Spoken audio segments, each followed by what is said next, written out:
Battle of the Garlics: who wins the ultimate harvest showdown? Is it possible to get double the harvest with half the work? I spent the last 8 months testing the 3 most popular garlic growing methods side by side. The 3 most popular garlic growing methods side by side. The 3 most popular garlic growing methods side by side. The 3 most popular garlic growing methods side by side. The 3 most popular garlic growing methods side by side. We are comparing open ground, the farmer's favorite black plastic, and a thick layer of straw mulch. I tracked every minute of labor and every gram of harvest to find out which method actually wins. And today, I'm revealing the undisputed champion of this great test on this video. Hold on, because the verdict might surprise you.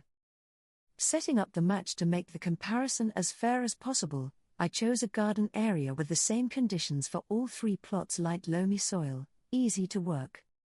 The schedule was identical: planting in mid-October, just before the first frost, and harvest in mid-June, when the sun starts to hit hard. 3 beds of equal size and 1 single garlic variety: white garlic of Lomag, known for its robustness and flavor.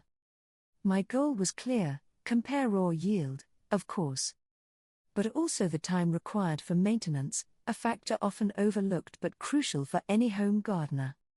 Before launching the competition, here's a quick refresher on the rules of each method. Open ground, the traditional method: cloves planted about 10 centimeters deep, soil lightly pressed, and nature does the rest.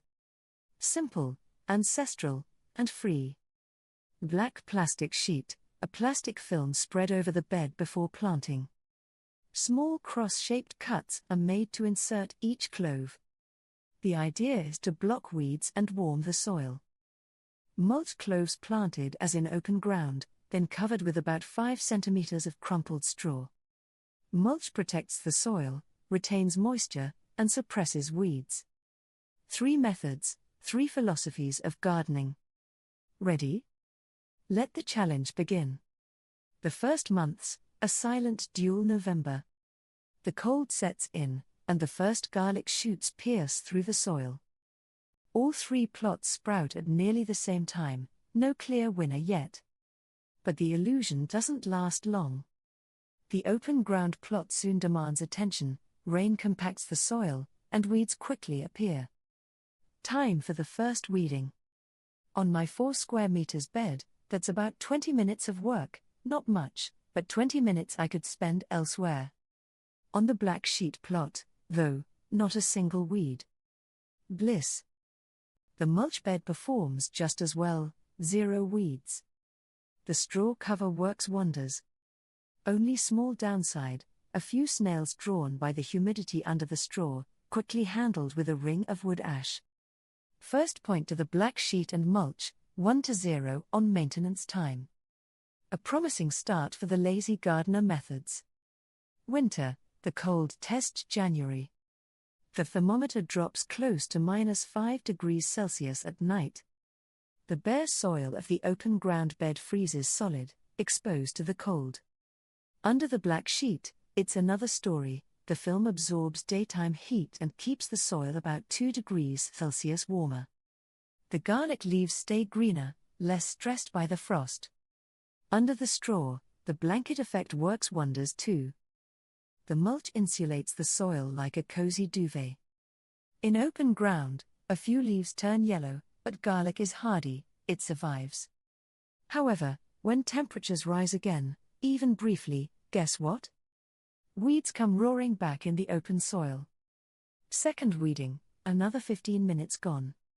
Cumulative maintenance time: open ground, 35 minutes; black sheet, 0 minutes; mulch, 5 minutes, just fixing straw blown away by wind. The gap widens fast. Spring, the growth surge: April. With the return of warmer days, growth speeds up, bulbs begin to swell. But the open ground plot is already struggling with early drought.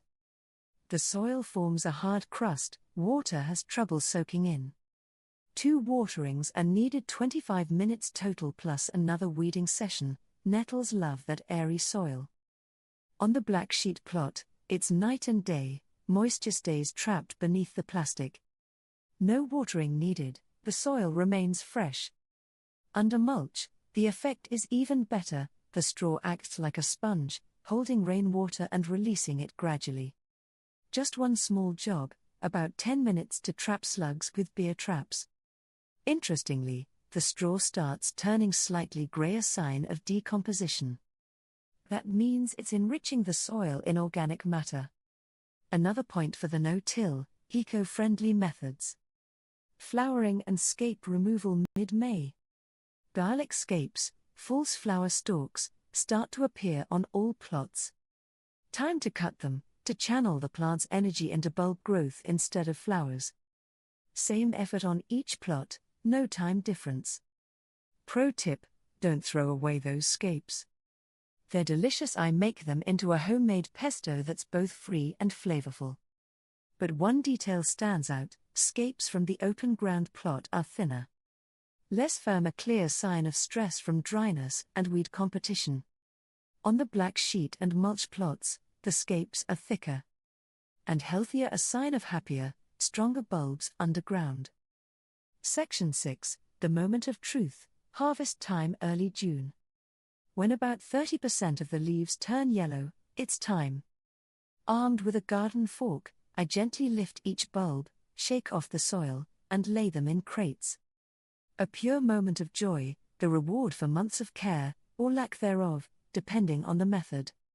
Here are the raw numbers: open ground, 3.8 kilograms, 40 bulbs; black sheet, 3.2 kilograms, 40 bulbs; mulch, 3.4 kilograms, 40 bulbs. At first glance, open ground seems to win in total weight. But look closer at the bulb sizes. In open ground, 30% small, 50% medium, 20% large. Under the black sheet or mulch, over 40% large bulbs. So, the marketable yield, nice, usable bulbs, is nearly identical across methods.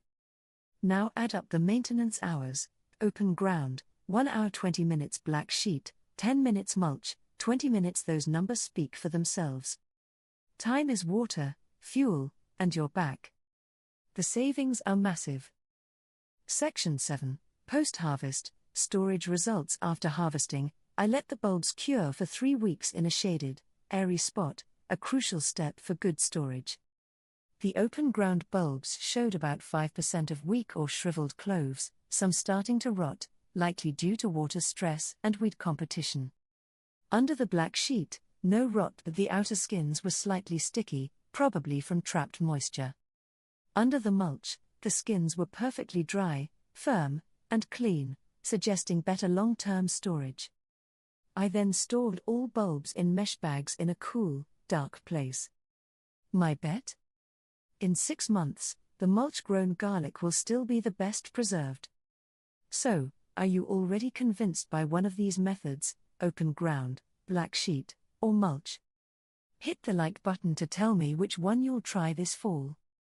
And ask me anything in the comments. I promise to reply before the week's end. Your experience matters as much as mine. The real winner, final verdict: if we talk pure yield, total kilograms pulled from the soil, open ground wins, no question. But gardening isn't just about numbers, right? In terms of ease and time saved, the black sheet and mulch are clear winners. They save you precious hours and a lot of back pain. What about flavor? That's subjective, of course, but I did a blind taste test with 9 friends. 7 of them preferred the garlic grown under mulch, sweeter, richer, with a stronger, more complex taste. Now, let's talk ecological impact. Plastic sheets, even reusable for a few years, end up as waste. Mulch, on the other hand, decomposes naturally, feeding and improving your soil, a direct boost for your garden's ecosystem. My final verdict: if your only goal is record-breaking yields and you don't mind the extra work, stick with open ground. But if, like me, you'd rather get 90% of the yield in 70% less time, while improving your soil and helping the planet, go for mulch. As for the black sheet, it works, yes, but plastic weighs on both your conscience and your wallet. My personal choice is made. Next year, 80% of my beds will switch to mulch. No contest. Bonus tip: free mulch. Here's the trick. Don't throw away your grass clippings. Gather them and spread them thinly to dry for 48 hours in the sun. Tempted by the mulch method but don't want to spend a dime? Crucial to prevent fermentation. Once dry, spread a 4 cm layer around your freshly planted garlic. For an extra nutrient boost, add a handful of wood ash, perfect if you have a fireplace. Result? A strong, nourishing mulch that protects your plants, retains moisture, suppresses weeds, all 100% free. You're recycling garden waste, turning a problem into a solution, and creating a perfect circular system. Zero waste, maximum efficiency, that's smart gardening.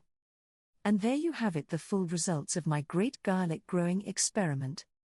I hope it inspired you. Subscribe to the channel so you don't miss next year's epic duel. The Battle of the Tomatoes, tomato emoji. Share this video with a friend who always complains about weeding, you'll make their day. And tell me in the comments, mulch or no mulch? See you soon in the garden, and remember, keep soil under your nails, it's the true mark of a real gardener.